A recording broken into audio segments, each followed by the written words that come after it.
get in the room with us and absorb this firsthand and then tell the story, because that's what sells it. You know what I'm saying? That's what makes it real, because you can get on this internet and say anything. You can say you making 6 figures of everything, and like the tier for whatever it is very, very low. We're talking too much about characteristics and not character. So talk to us about that. Characteristics would be what it looks like. Okay, so like how much money you got and the aesthetic of things. Okay, got it. What it looks like and what it is ain't the same thing. You know what I'm saying? It's got to be in you. It can't be on you. You know what I'm saying? Ooh, y'all heard that? Yeah, because a lot of these dudes ain't really players, and they ain't never had their way. You know what I'm saying? They've always had to wait. They've never been able to make their own way. You know what I'm saying? They listen to music, and then they leave. You know what I'm saying? They want to go do some twerking. You know what I'm saying? But the type of music they listen to, will listen to the same song, and in their mind they twerking. You can tell by the way that they have conversations. You know what I'm saying? Mm-hmm. You got a pair of zesticles. You know what I'm saying? Oh shit. So I think that it's just time for men that really mean well for Black people in general to take ownership of that space and stop listening to people that bring more problems to a discussion than solutions. You know what I'm saying? Mm-hmm. And I think that we are already the leaders that we've been waiting on. You know what I'm saying? Like, we ain't getting no more. We have to beat them. Man, we 40-some years old. We keep listening to these pussy ass niggas crying about nothing. You know what I'm saying? Because they can't get a text back. At what point are we gonna take ownership of that? You know what I'm saying? Yeah. Yeah. I feel you on that. I definitely feel you on that. That makes a whole lot of sense, man. It just does. You know what I'm saying? Yeah. Like, it's time for us to be real candid, about this. The education's there. And if anybody ever get out of bounds, they can always, be redirected to a book or something. You know what I'm saying? They're already in the right place. It's time for people to recognize that they students. You don't have the experience. The experience that you got means you need to listen. Because I know I still need to be taught some things. Just because, like, me and Cabby had a conversation today about some of the things that's brainwashed us into, oblivion in so many ways. Like the mind construct of what we got going on. Poor sexual discipline is truly a virus that's in the mind. And if you're fighting to try to disavow that and just say, oh, it's just something that's just in nature and man's supposed to do this and man's supposed to do that, you apologizing for the problem. You know what I'm saying? And I don't see the value in that at this stage of what we got going on. You know what I'm saying? Like, I'm tired of people being a slave to their emotions. And as far as like the principle, like I said before, what I believe a stepdaddy should be a coach, an honest broker, someone that comes in and then doesn't have to. You can't tone police me. Yeah, because I'm not wrong. Right. I'm not wrong. You know what I'm saying? I don't care if you don't like it, because a coach don't give a shit if you like something or not. Do what I said. Do what I said to see if I'm lying.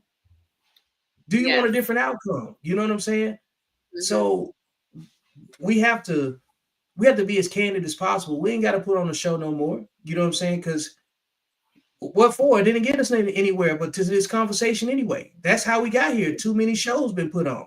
You know? That's a fact. Too many shows. Yep. Yeah, man.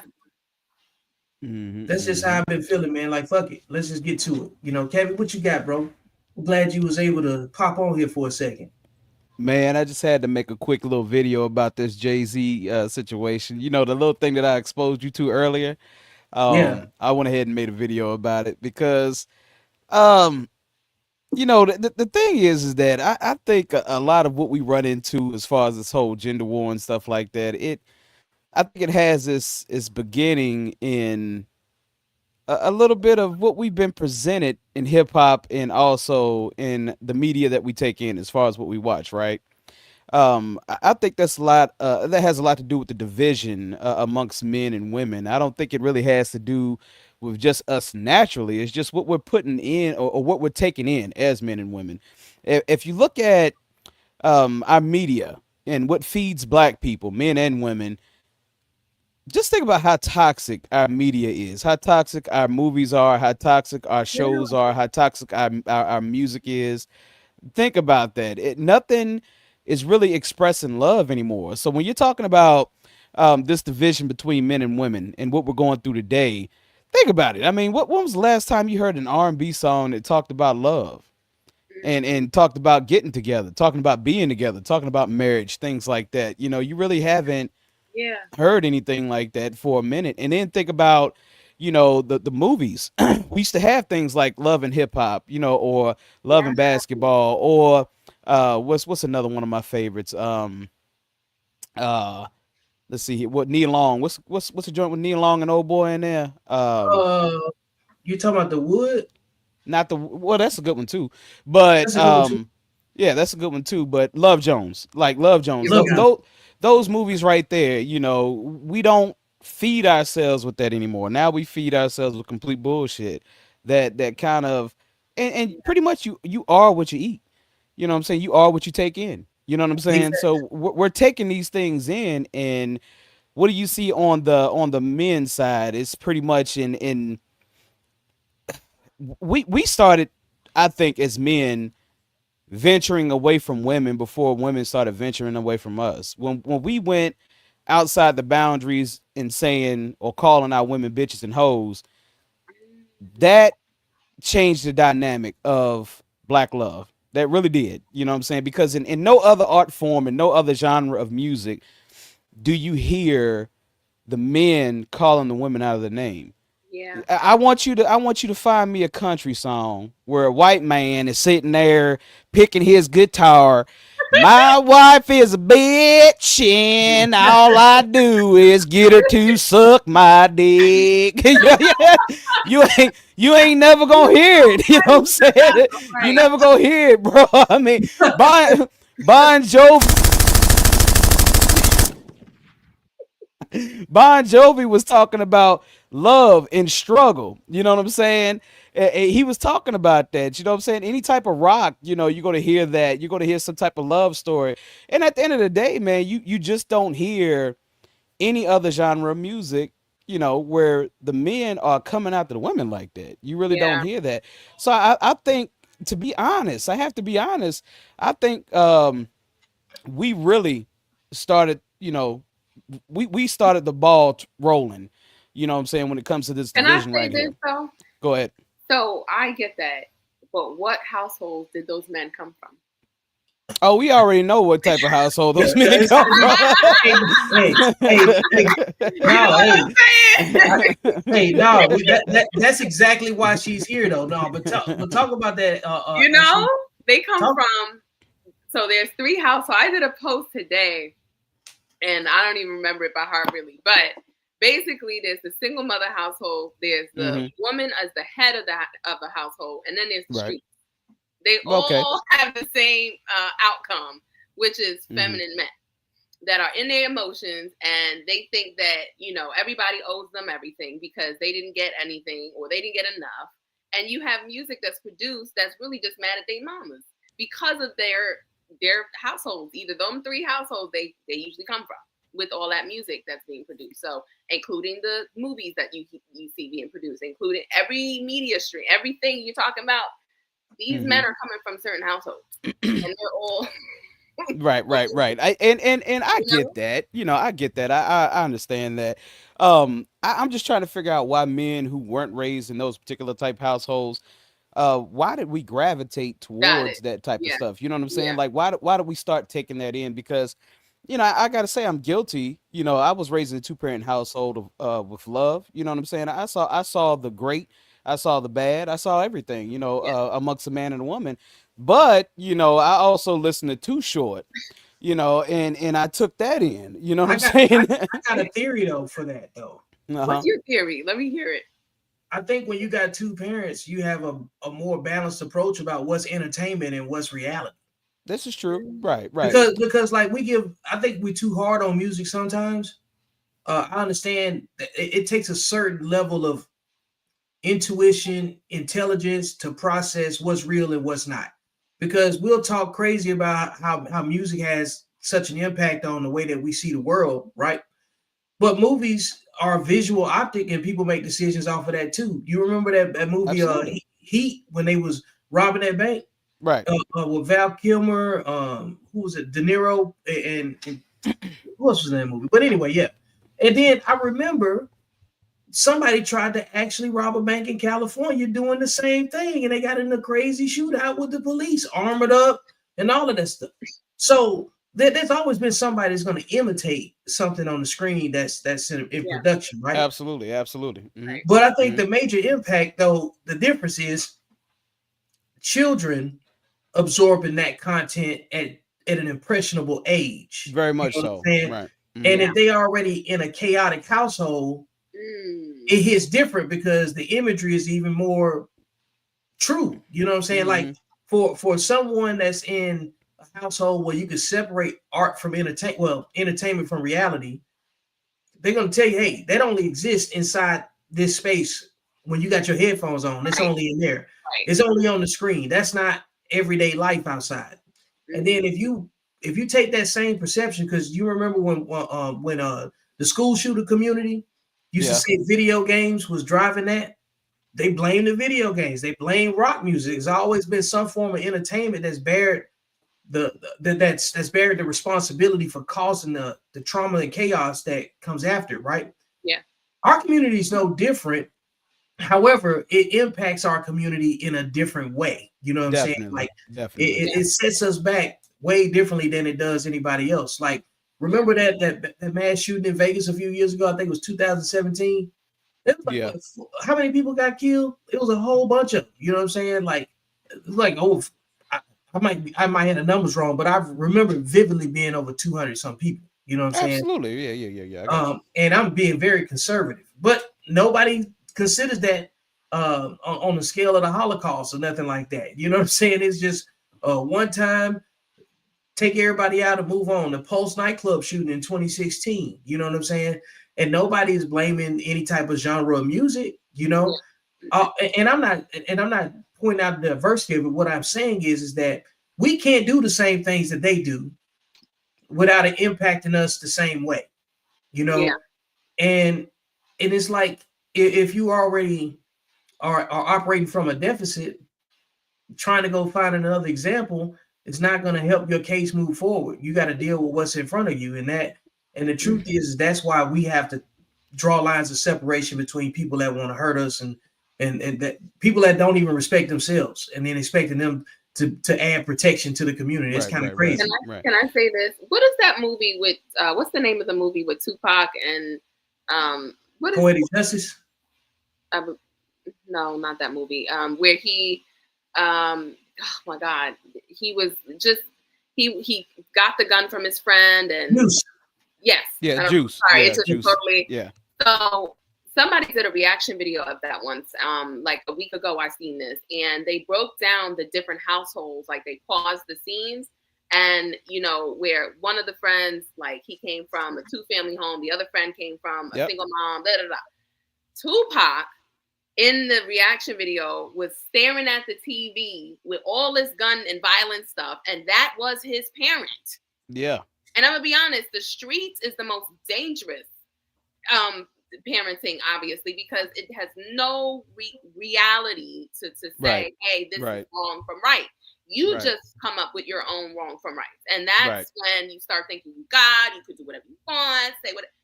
Yeah, that type of person usually has to, if they don't deal with authority, then they're going to deal with it, with somebody that has a uniform. And then they're going to be in the same fucking jail cell or whatever as those that are like him or her. That whole story that you just said is why in rap lyrics you hear streets is a bitch. Mm-hmm. So if the streets are a bitch, what kind of men does it raise? Bitch men. Yeah. Bitch ass niggas. Bitch ass niggas. That's right. So the reason why I brought that subject matter up is, like I said, as far as like media is we have to do training not just in the real world. We have to do training in our pretend world too, to create some type of utopia that we can look forward to. You know, because if you watch love stories, you tend to want to be in love, you know, but if you watch, you know, a bunch of toxic shit on TV, you're going to pretty much say, well, that's normal. You know what I'm saying? That's a That's great normal segue. behavior. You know what I'm saying? And the So, algorithm is gonna pick it up and keep giving right. it to you. That's another thing. Right. You know what I mean? Well, now that's a total different beast, sister. Like you talking about social media, and I don't know if you guys saw this in what was a week and a half ago, while Australia banned social media for kids under the Sure age of did. I 16 saw that. for a Good for reason. They did it for a them. reason, right? And look at how you respond. You said good for them because you want the same thing. Probably you're like, yeah, I want the same damn thing because it's dangerous, you know, for adolescents who have to try to figure out this world and cipher through all this bullshit. What you just said, Ashley, they create their own world through algorithm. So if you watch, and I've explained this on this show plenty of times, if you watch a specific clip for its entirety, algorithm picks up on that and says that's what they like watching. So you create your own reality, which is very dangerous. Wow. You know, because there's no, you know, objecting what you're thinking because your Yes. algorithm won't bring up anything that objects what you're thinking. You know what I'm saying? Yeah, Wow. so it messes with children real bad, but it messes with adults real bad too because if you get on this if you get on this tangent of just feeling sorry for yourself and really listening to people talking about their bad experiences in relationships, this more you flip this phone, the more you're going to get that, and you're going to get that information from a different face, from a different voice. So Yeah. by the time an 8 hour day is over, you flip through your phone and gotten 60 different people telling you 60 different things and 60 different frequencies, 60 different voices, 60 different faces, but they're telling you the same thing, that Right. love ain't shit. I don't need no woman. I don't need no man. Fuck the world. I want to be alone. You know, Mhm. and at the end of the day, that's where you got this red pill community that we're talking about. And I admire Vic for actually saying that I want to do something to bring men and women back together because at this point the algorithm has divided us. You Yeah. know, if you're one of these, I'm a married man, and by accidentally watching a whole video in its entirety about men saying or stating the reasons why they don't want to be married or be in a relationship, I watched the entirety. I didn't find myself going through what we call the death scroll. Right. And I'm looking at this and I'm looking at this. And next thing you know, I'm looking at, hold on, I've looked at an hour worth of videos of men talking about why they didn't want to be with women. And I was like, I'm whole married. Why do I give a shit what they think? You know what I'm saying? So I shouldn't give a Right. shit what they think. But Yeah. I got caught in the algorithm. That's how dangerous it can be right there. hmm And Yeah. you have the awareness to stop yourself and to think. Critical thinking skills is not something that most people, generally speaking, Right. have. They don't Absolutely even not. have. What kind of reading level they got, Coach? 7th or 8th Most grade. people. That's Nah, it's lower than that. It's fourth. The oh average person's fourth and fifth. man, it's not going up. Whatever number it is, it's single digits. You know? You know? So wow. and, Yeah. Wow. and you know, and you Yeah. know what I like to say, man. Low level learners reproduce Yeah. with low level learners and Mm. make more low Definitely. level learners. You know what I'm Yeah. saying? Yeah. You're not gonna get high level thinking people to you know out of that formula. There's a formula in everything that repeats itself. Yeah. It has to have certain ingredients because it ends up doing the same thing and it performs the same way every time. And Mhm. this mindset, it transcends race. Oh yeah, definitely. Like Yeah. you know, like the books that we've been talking about. You know, you brought up was it black redneck Black white redneck, white redneck white liberal. liberal? Yeah. You Mhm. know, and the behavior that black people are operating off of is basically the sharecropper class of black people Right. that was, you know what I'm saying, ruled over basically or supervised by the former slave owners. You know what I'm Yeah. saying? Slave Yeah. owners and what's the field hands, the slave drivers, so to speak. Right. You know, Mhm. so we're dealing with the remnants of that. But I always say everybody's a victim of circumstance, Mhm. but it's up to you to take ownership of your circumstances. You know, if you're complaining all the time and you're bringing problems to every solution, you living in victimhood and you paying property taxes over there. You know what I'm saying? And you don't own nothing. You're renting space. You're You're renters. renting space, and they You're can. renting your own self, your own fucking circumstances. So you're gonna rent everything outside of you. Yeah, Absolutely. exactly. Absolutely. It- Rent men, renting women. Like, we're no longevity, no That's ownership, no management. the transactional relationships for, like, you're the micro, right? And what's happening inside of you comes out of you through the people that you run in and out of. You know what I'm saying? Yeah. And you're going to go replicate the same chaos that you walk around with other people. Yeah. So when I start talking about the low level learner thing, people could get offended all they want to, but you can't expect Albert Einstein to come from people who think 2 + 2 equal purple. Yeah, that's for damn sure. You can't ask for that at all. Yeah, poor Can't ask for that at expectation all. management. You know what I'm saying? Yeah, Yes. yep, yep, Yeah. yep. And And so, so the question that I always had, and it is a question that I think, can start this healing process that we're looking for, right? You mhm. know, why are we making so many mistakes as far as like choosing our significant others? Why are there so many bad stories about what happens in relationships and marriages? What's leading us to choose that significant other that's no good for us? That's the question that I have. Oh, I know. that's a go ahead, Okay, Ace. well, Ashley, roll with it, And baby. this Roll is with it. It's real simple. Because honestly, real truth is simple. It's not a whole bunch of things you need in terms of truth. Sexual and emotional discipline. People lack that, and they are, in terms of even the foods that they consume, the social media they consume, all of that kind of stuff feeds the undisciplined nature. Like, we all just out of the executive functioning and our thinking and our frontal lobe and how to break concepts down, critical thinking, we're animals. Like, we have animal like biologically, programmed ways about us. So for women, we attune more towards, making babies.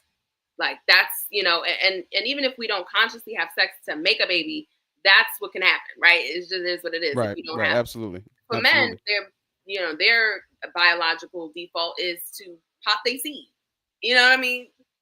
Just give it out. So we're functioning at a very low level because we don't have sexual and emotional discipline. And I'll say this: Hmm. emotional discipline is key, but we have to start doing something about the sexual discipline first. It's kind of like if somebody's in a bad situation or they're in a toxic, relationship, and the man is beating her, she has to leave first to then deal with the emotions. She can't sit and deal with her emotions while she's getting beaten. Right, You know what I'm absolutely saying? not. Right. So I feel that the most important aspect of the evolution of us as a people is to be sexually disciplined first. And that's lust. So that's going after foods that are sugar driven, anything that's going to feed an addictive pattern, right? You have to say no. Like, you have to learn delayed gratification, for real. You have to be Hmm. okay with being okay with no. And we don't have enough authority, bringing it back to the single parent household or the streets or whatnot, where women are running the show. They don't, women more, if anything, say yes.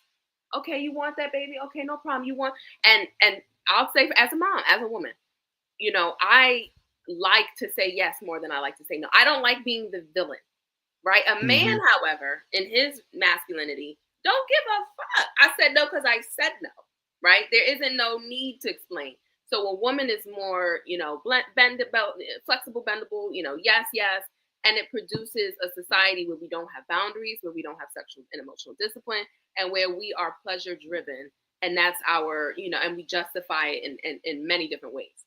So Okay, that's so when you say pleasure driven, this is another question that I have right here. Of course, you've probably seen all on social media or other places where you have a complaint from men stating that women are choosing what we call the bad guy, the thug, whatever, over the good guy. Where does that come from necessarily? Is that a pleasure thing saying, well, I just like the way he looks. I like the way he walks. I like his swag. What it's exactly all is that?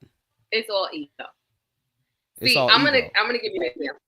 Come on, Okay. I Ashley. came from I Come came on from a now. family on my dad's side that is respectable, upstanding men.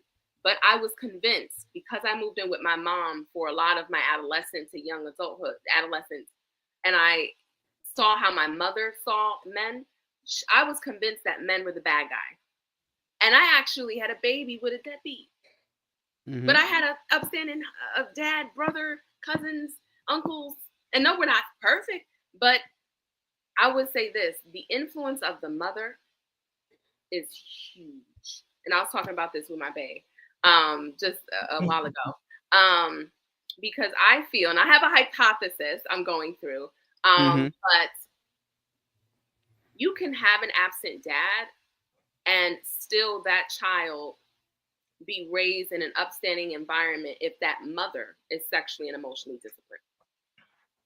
And why I say that is because I'm an example of that. Because not only will she have respect for men, and even if she doesn't want to get married and maybe that's not for her on the cards, she's going to have male mentorship and masculine presence in the child's life in some way, shape, form, fashion. It could be an extracurricular activity that you put your children in, just, karate where you have male mentorship, but she's going to have a respect. Even when you go shopping at the grocery store, she's going to know her place. If, she needs help with something, she doesn't have a problem with asking a man. So even if a man isn't in the household, because I know some people will say, well, what do we do if that doesn't, if that's not our story? Well, I'm telling you, my daughter, and I'll end here, we had a parent-teacher conference a few weeks ago, and my daughter had written down, I feel safe with the adults in my life. And she doesn't have men around, but she sees mommy have dated men. And she also saw how I dealt with disappointment or my expectations not being met. I didn't attach my worth. I didn't make men out to be the bad guy. I learned, I growed, I elevated, I learned more respect.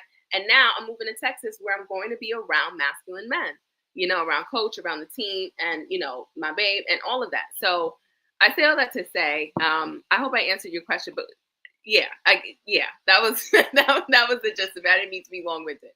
But yeah. Right. Well, you said ego, correct? Ego. Okay. I'm sorry. Ego. Wait, I didn't finish that part. I'm sorry. Yeah. So a woman's ego is birthed from her mother because the vanity aspect, right?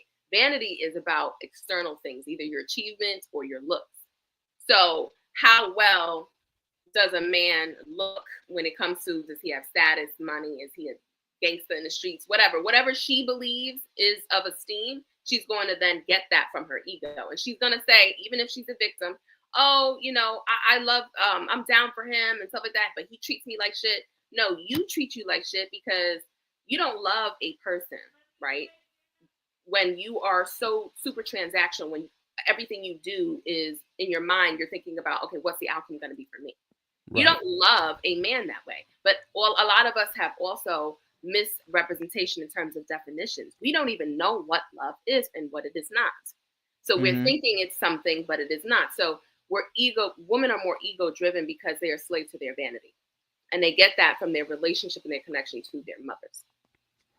Okay. Come on now. Hold on. Let me get you a round of applause.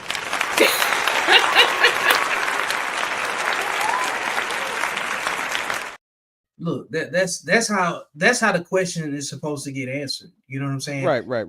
This is why women are so important to be in this conversation, because there's nothing that she said that can't. It's real simple, easy to apply. It ain't complex. We talk about how concise a solution actually should be, because it's really based on the choices you make in most cases. Like I said, your circumstances are one thing. You're a victim of your circumstance, meaning that you come into the world. It takes you however long it takes you to get oriented. You remember, like on Terminator, when they get teleported back and they're looking around. And, I'm butt naked. I gotta go get some clothes. You know what I'm saying? You can't get mad because he got teleported naked. How long are you gonna stay naked? You know what I'm saying? Right. So then you have to figure out, get your bearing, and you know what I'm saying, and understand what you're supposed to be doing next. And a lot of us are largely winging it because of the lack of social infrastructure, because of whatever systemic things that had an impact on us. Okay, got it. Now let's fix it. Or we're gonna fix it, or we're gonna stay here and keep complaining. So Ashley, do you find yourself? How old is your daughter? She's 7. 7. Okay. So when you get to the point where you're going to be talking to her about boys, will you go into great detail of demonizing these horrible men and what they look like? Are you going to teach your daughter how Hell that no. looks and what that. So That's you're stupid. not gonna teach her? No, because first of all, she's going to be around masculine presence to have an actual blueprint and an example of what that looks like. Mm-hmm. But aside Yeah. from that, it's not to her benefit to see men as evil. Or I didn't say men. I didn't say men. Oh, I thought you said. What I was saying is I was saying, are you going to teach her the difference between what she needs to be looking for in a man and Oh what yeah, she needs to stay away from? I'll Is what give I'm you an saying. example, and I tell her the difference now. Why wait? We were on the bus the other day, and this Mhm. guy's playing all this trap music. He has his pants down on his ass and all this kind of stuff. I literally said to her, I said, "You see this man right here?" I said, "This is a man you don't want." I said, Okay. because he's listening to he's raised by his mom. He don't got no man. Like, I just totally went down. She was like, yeah, mommy, because, it's loud and inappropriate. And she said that as an evaluation. So I teach her right now. Right now. Okay. I got you because I was gonna, when my daughter gets older, I'm gonna teach her to date nerds. You know what I'm saying? Like, for real, like them other Yes. niggas ain't even an option. Yes. If the boy ain't got a 3.4, 3.5 and above, and in AP classes, nah, don't even worry about it. Not saying that nerds can't end up being piece of I shit, get you. men Yeah. as well, Yeah. but the likelihood is much lower. You know Yeah. what I'm saying? Set the So, baseline. right. You're setting Yeah. the baseline and everything. And now we can go into when she gets older and we start talking about this thing. We can get into do they come from a single parent household, things like that, and that's not going to be a deal breaker. If she says, well, nah, he's just with his mom and he doesn't have his dad at home, because I know a lot of great young men that I've coached, that that I've been around, that have came out of single parent households. There's a certain way that it looks. You know what I'm Mhm. saying? um you got one side of single parent households that just look this way, and another side of single parent homes that look this way. Right. One looks much better than the other, and I think that's how strong Yeah. the woman is, and how much she's willing to put her son around different masculine men. My cousin Ashley, actually got the same name as you. My little cousin Ty, which is her son, she was a strong mother, and she put him around strong masculine men all the time, whether that's me, whether that's his stepfather Sean. She even had this boy flying an airplane at like 10 years old or something like that. She Wow. put him around a pilot. You know what I'm saying? Pilot took him up and showed him how to fly an airplane. Needless to say, he graduated from VMI, Virginia Military Institute, here in Virginia, which is a highly accredited school. Graduated with zero student debt because he played football there, and he's a highly intelligent young man. He's a successful young man today. So it can happen. I got another brother, Wayne Rhodes. He came from a single parent household, and he's an electrician now, making six figures, working everywhere in Virginia.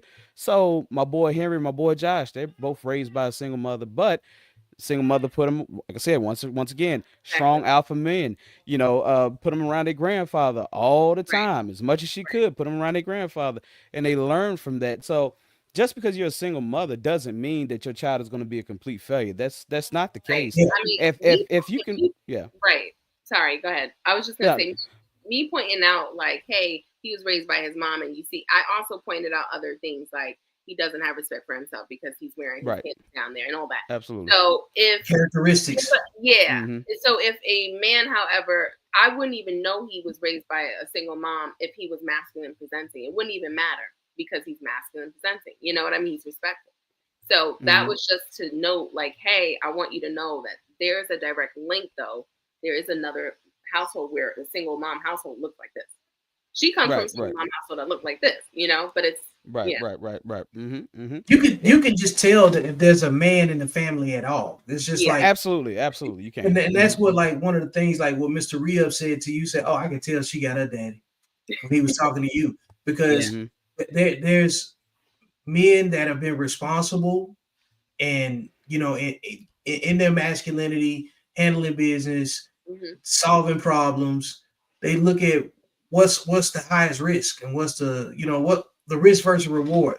What effort is going to take for me to be able to assert myself, and then solve the problem, because you can't lean on feelings. You're like, would a woman be likely to trust a man that has the same level of anxiety as a woman? No. No. Like, Mm-mm. unfortunately, we're not afforded the luxury of being scared, flinching, or submitting to our own fear. You know what I'm saying? Like, you just don't get it. You don't get the option to. Like, it's a luxury for real to actually be in a puddle of fear. Mm-hmm. It's unnatural for a man to stay in that. So generally speaking, a lot of these guys, I see Jason Wilson, awesome mentor, created I think he has his own mentorship program where he deals with kids and helps the fathers be better fathers. To me, he's part of the stepdaddy, you know what I'm saying, element that our society needs. And he helps the parents, and he tells the children the level of weight that they're putting on their parents by their behavior, Right. because there's a lot of parents that work too much. Remember that episode we did about men can men tell women no? Right. I remember. Because a lot of the times men are brought into being yes men for a whole chunk of their lives, because you don't know anything, and everybody's everybody tells you men no. Nobody gives men anything, and then you get the men that have never been told no. Right. And those are the ones that, no, you can do this. They'll, in your ear. Yeah, I wrote it down in my post today. Yeah, and then that was the third one. Yeah. The yes man, and then wasn't told no, so he don't, care. He manipulates, usually a womanizer or whatever. And then the streets, the guy that attracts women that are in extremes, that need ride or dies, that are very dangerous. You know what I mean? So. Ashley, you spoke on the two things that you felt like needed to be addressed as far as when it comes to love and us coming back together. You said emotion, you said sexual discipline, right? Yeah. All right, so emotional sexual discipline, you have to be sexually disciplined before you are emotionally disciplined. Is that correct? Is that what you said? I would say that yes. Okay. So me and Vic were talking about this. I think on an earlier date we were talking about the importance of teaching our young black men how to be sexually disciplined and why you want to be sexually disciplined, because I don't think we do enough as adults teaching our young black men how important it is to save yourself for your significant other. I was taught that at an early age, and I'll tell you what I told Vic. I have as many sexual partners as what's on my hand right now. Two. I literally got two sexual partners, and I'm not saying that to brag or boast or anything like that. No, what I'm saying is that I was told the importance of, Kavik, when you lay down with a woman, there's going to be a potential that you get her pregnant, and you got to be ready to be a father, because I'm not going to watch my son be a deadbeat out here. That came out the mouth of my mother and my father. Yeah. So they both set that standard. They both set that standard. Hey, you out here slanging whatever, you got to make sure that you're ready to take care of whatever it is that you got to take care of. So any woman that I laid down with, I had in my mind that there's this potential that there may, there may be a birth out of this whole thing. You know what I'm saying? So it kind of like being taught that, and being taught that sternly at a young age kind of like kept me balanced. Yeah. You know what I'm What saying? age were you when they had that conversation? My mother had that conversation with me about 12, I want to say 12 or 13. My mother and father had that. My mother, they had it at a different time. My mother, I want to say about 12, 13. My dad probably somewhere about 15, 16. Somewhere around the time where he knew his son would possibly be sexually active.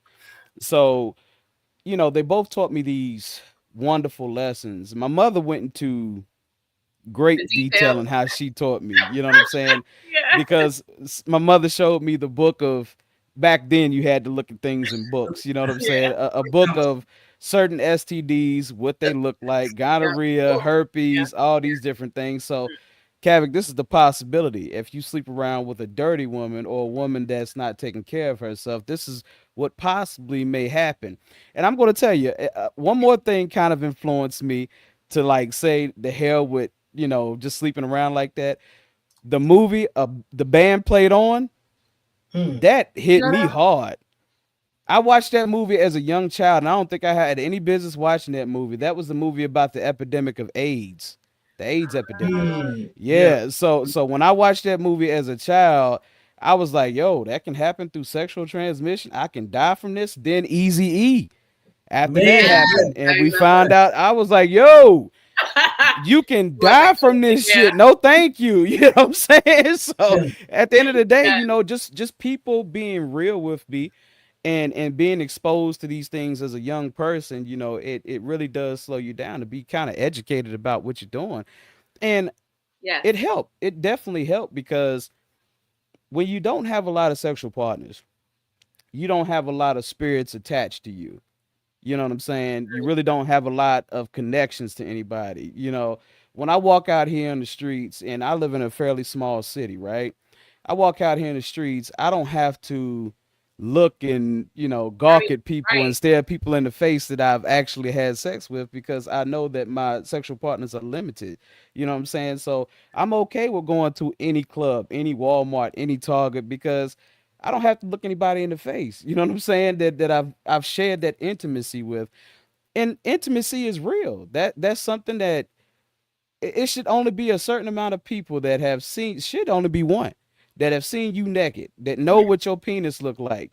You know what I'm saying? That's felt that. You know what I'm saying? It should be limited, not judging the people that have had quite a few sexual partners out here. It's okay. Ain't nothing you can do about it. We can't go back in time. We can't change it. What I'm saying is, for the next generation, you know what I'm saying? Hey, daughter, son, be careful with your body. Your body is special. It's unique. It's only one of them. You know what I'm saying? Don't just give that out to everybody. Everybody shouldn't have you. It's interesting because I didn't know that. I'm gonna be honest with you. I was raised by the streets. So my whole thing is I'm trying to figure out what my moral compass is. I had a best friend. I have a tattoo right here. We were friends for 12 years, and she has the same one on that side. I'm not her friend anymore, but growing up, she was my moral compass. She came from a 2-parent household. So I thought, okay, let me listen to her. But what accountability is that? She's my same age. So I was sleeping around, all this kind of stuff. And you know what? You said something key. When you go outside, you ain't have nothing to worry about. Ain't nobody checking for you. There's no drama. There ain't nobody come, oh, that a cabbie. I have just now, before I got on this phone call, I had blocked my ex-boyfriend. And we were only together for 3 months from his regular phone. This is maybe a week after he called me from a whole number. That's annoying. That is dangerous too. Yeah. Showing up at my house. Like, do you understand? I get what you're saying. And as a woman, it's actually more dangerous because I'm physically more vulnerable.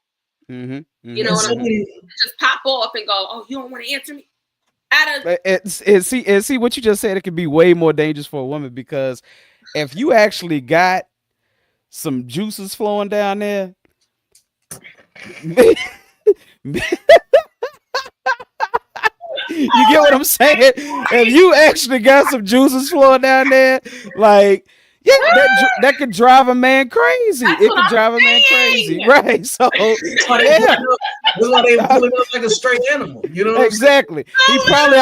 He probably outside behind a bush right now. Please don't encourage him. He might be watching it. You got some more of that coochie brisket. Oh my God! These girls out here serving cornbread. Ashley, where you at, yo? No, so that's insane. When you really think, bro, that right there, that whole scenario is why I talk about sexual discipline. So yeah, because it is a mental illness to be a slave to your sexual urge. It's a mental illness. It's a mental illness. We gotta. It's gotta be shameful at some point. Because just like think about how powerful sexual discipline actually is, right? And what it does in shame. You got TV shows that pivot off of people who don't know who they pregnant by. You got the foster care system with reckless parents. You got due to reckless parents, abortion topics, anything that deal with population control, school, property taxes, the regulation of gender. All of this stuff is pivoted off of sexual discipline.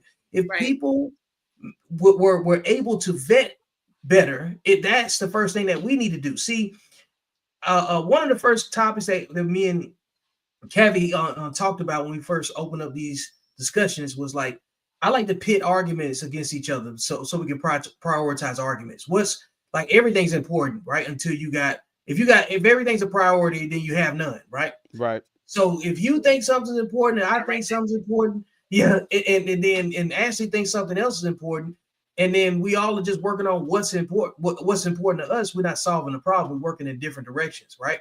So I put up, I narrowed down the arguments to sexual discipline, obesity, and I think the other one was sexual discipline, obesity. It'll come to me. Racism, because these are the things that plague our conversation so much. Yeah.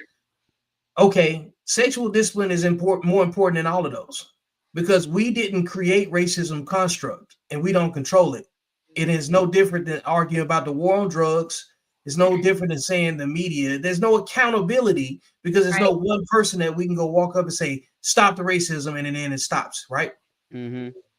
Obesity is limited to people that's only big. You know what I'm saying? So that's a self-inflicted situation. I'm not saying it's not important, but I don't know a bunch of obese people. So I don't know how to have that conversation with those particular individuals. So on the next tier, it's important. And you can be, I don't even like saying you could be a victim of obesity, because who rolled up on you and slapped you with obesity? You know what I'm saying? Right. But with sexual, this different tiers of self-inflicted wounds. You know what I'm saying? But sexual discipline, all self-inflicted. All self-inflicted. I keep saying this, man. You fuck the wrong people, you fuck your community, and you fuck yourself in the end. Because you're going to go make a kid with somebody that's not fit to be a parent, and then the child is going to be in the street getting raised, if they survive long enough to rob you. That's the circle of life with poor sexual discipline, because how many outcomes is it? And it's kind of like, it's disingenuous when you got children yourself, and then you out here still performing recklessly with men and women that can't help you. You know what I'm saying? So that's our greatest issue. That is our greatest issue, because we can fix that. We could just say no. We could just literally say, like the same way they say no to drugs. Yeah. You know what I'm saying? You can say no to having sex with the wrong people. Put some vetting criteria in front of you. It's interesting that you say that, because sexual discipline is saying no to drugs, is saying no to that food that makes you obese, is saying no to everything else. It's a pleasure thing. It's all about arresting the biological, desire to be an animal, like, have an animal like relationship with things. So it's having boundaries, saying no, delayed gratification, being able to say no to the things that you were saying yes to, that created an identity where your ego was driving was in the driver's seat. It's being able to say no to your family's expectations. It's being able to say no to men and women that you used to date. It's being able to say no to texting that ex, or even, when I answer his phone call, I automatically blocked him. You understand what I'm saying? To have that ability is to be sexually disciplined. There's no room for anybody that can make you compromise your own. I ain't gonna say make you compromise, but even consider compromising, because nobody can make you do anything. And I think that's the first thing you do to take your power back. You know what I'm saying? So I think that that's very, very key when we start talking about these things. So the power of doing the right thing is, it starts first with which self-inflicted wounds are you know what I'm saying, you're trying to avoid, because people all the time talk about self-preservation is key, but they're not talking about the threats to their own safety. So how are you going to preserve self if you don't take the threats in your environment seriously, the ones that bring harm to your body? That's why, like, even during all of that political conversation about who's in office gonna handle abortion and take that right away, man, look, just don't have no kids unnecessarily. Stop making kids with the wrong people. That's just Right, it. right. But I want you to share this screen with me, let me see and can you zoom that in for me? yeah, I think I can zoom this in. Hold on, let me see if I can. I There lost you my go. bag. I don't know. Can you see it now? Yeah, we can see it. All right, so I done lost my whole damn mic. Anyway, but this is the reason why I break things down through science too. People don't even know this. So DNA within sorted cells amplified by PCR for Y chromosome sequences was considered predictive of a male fetus or evidence of persistent male fetal cells. In the 32 pregnancies, male DNA was detected in 13 of 19 women carrying a male fetus. In 4 of 13 pregnancies with female fetuses, male DNA was also detected. What does this mean? This means that when a woman gets pregnant by a man, she carries his DNA for up to 27 years. Did y'all know that? I've heard of it, but the way you just broke that down, that just gave way more context than what I've just been hearing. Because I understand the PCR, the pair bonding, and all of that conversation. So when Mhm. people think that people are talking about when we talk, can you fix the screen or however you had it I done got before? But when people talk about spiritual bonding and things like that, people say, "Oh, those people are crazy." No, we've broken this down through science. So, like I said, if a man gets you pregnant, you can be carrying his DNA inside your female body for the next 27 years of your life. What does that mean?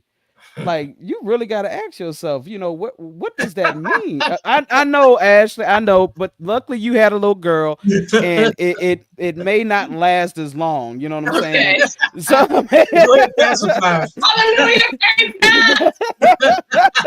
so at the end of the day, we have to start breaking things down to younger people scientifically. Yeah. Yeah, Just think about if someone told you that, if when you were a woman or a young girl coming into her womanhood, at an early age, hey, if you get pregnant by this man, just remember that you're going to be carrying this man's DNA for up to 27 years. So he's going to be attached to you. You know what I'm saying? So we always think about, why do women at sometimes have this certain attachment to, the father of the child? That's because he's literally in your body, Living attached in to you. your body. Ah! His Wow. DNA is attached to your body. So we Oh know my this through science. So it's no longer a theory. This is something that we know through science. Sex is not a game. It's not a game. We are literally giving each other, things. You know what I'm saying? Man Yeah. gives you a seed, and also he gives you his DNA, is what he does. So, like I said, when women tend to be so emotional over the father of the child, or if people want to call a baby dad, there's a reason for that. You know what I'm saying? There's obviously a reason for that. Which is crazy. I wanted to see if there was something that we received from you guys when it came to, Whew. that, and there's nothing. Now it is temporary. There is a temporary aspect to it. When having sex with a woman raw, when we ejaculate, you guys return the energy back to us through the same way that the sperm came out. So you guys are feeding us nutrients. You didn't know that? Yeah.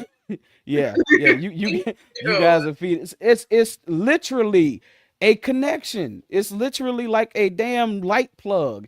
It's literally a connection. We're feeding it. It's feeding us. You know what I'm saying? So I mean, it's deep. Sex go deep. Sex that's go that real group. deep. I say that's that group chat cat. When you got too many bodies, you know what I'm saying? If you hold so on I to so one, so I have thought about that. Like, it's a group chat. if you got a woman that's had 5 kids by 5 different dudes, are all 5 DNAs oh my God. Mutant, right, dog? X-Man, Right, Booger Booger. right. And then you got to also think, if a person comes and gets this woman pregnant, is any of that DNA that's in her that's from that last man, That's is a that bad going smoothie. is that going to go into the baby that's in the woman? That's a You got bad to ask smoothie. yourself that question too. So your baby See, people don't want to look at sex from a Wow, scientific Kevin. lens, because when you look at sex from a scientific lens, it really wakes you up. It really wakes you up, and you're like, damn, I thought it was just a simple friendly fuck. No, no, you better Wow. wear a fucking condom because Well, you're exchanging information. That's what you're exchanging. hey, DNA is information. text messages. Text messages. Oh shit! Right. Wow. Getting that get left on red. Right. Oh man, this conversation was amazing, y'all. What? Yeah. Yeah. That's why I said Patty coaching is needed. Yeah. Yeah. Text messages. Oh my god. Man, it's necessary. You know, like that's what I want to focus on when we have these discussions is the sexual discipline piece of it, right?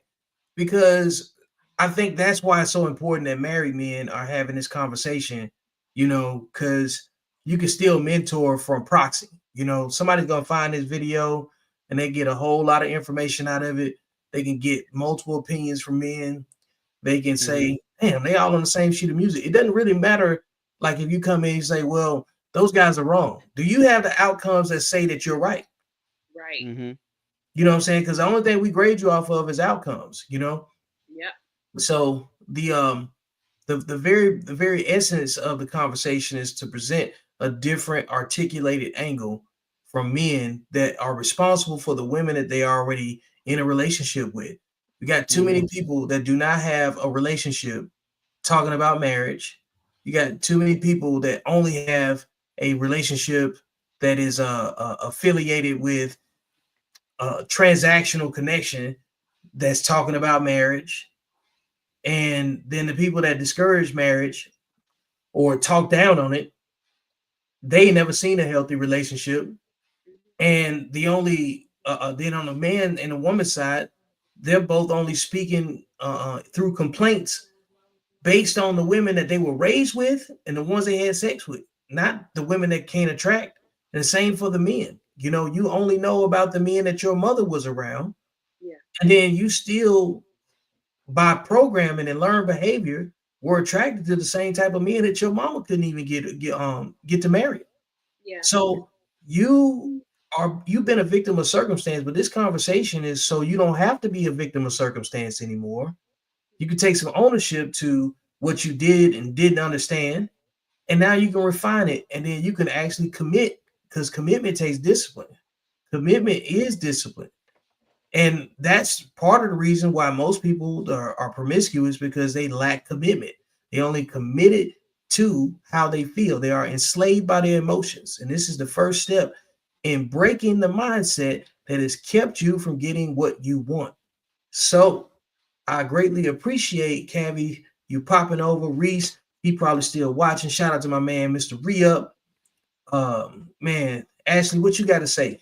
Listen, this conversation helps me also realize how important my resume is.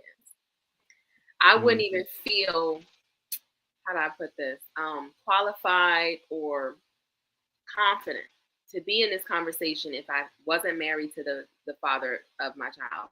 If I'm gonna be honest, when I lived with my mom, it's the only time I was raised by the streets, but I had my daddy when I was with him. Right? He had his own mental breakdown and stuff like that as a Black man in America in corporate and stuff, and that happened.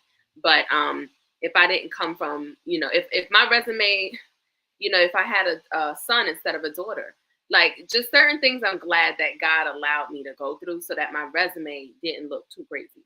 I did have a little bit of I had a promiscuous background as well. But even in that, it was still in some sort of boundaries. I was never no side chick, and I was, you know what I'm saying? Like I was like a could have been worse. Monogamous, if that makes sense. You know what I mean? Yeah. I was not from relationship to relationship, but commitment was important to me regardless.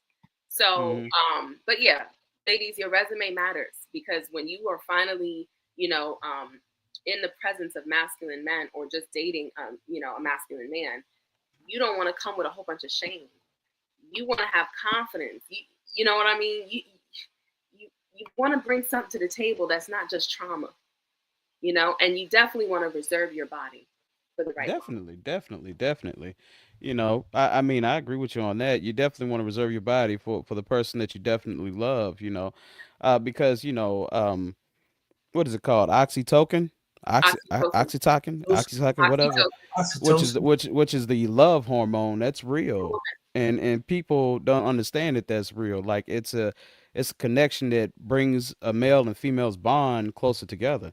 You know, Yeah. like I said, that's why they call it the love hormone. So, That's for women. For men, it's vasopressin, and the way that men oh, attack. you gonna teach me? Okay, all right. Say that again. Say that again. I thought both had it, but go ahead and say that again. Not that they don't. It's just oxytocin is more prevalent because we have more estrogen.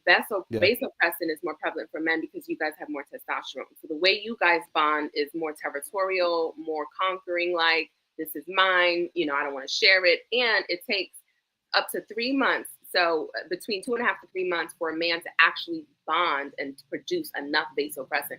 So the whole 90-day rule, woman, it actually is to your benefit because it allows him to produce enough testosterone, produce enough vasopressin, so that he's wanting and willing to want to provide, protect, conquer, yeah, and all of that. So it's important. So for women, though, it takes a second for us to attach. It's different.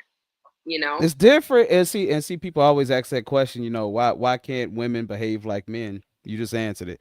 You know, so yeah, that's as simple. See, break it down through science. Throw all this wives' tale shit out the damn window.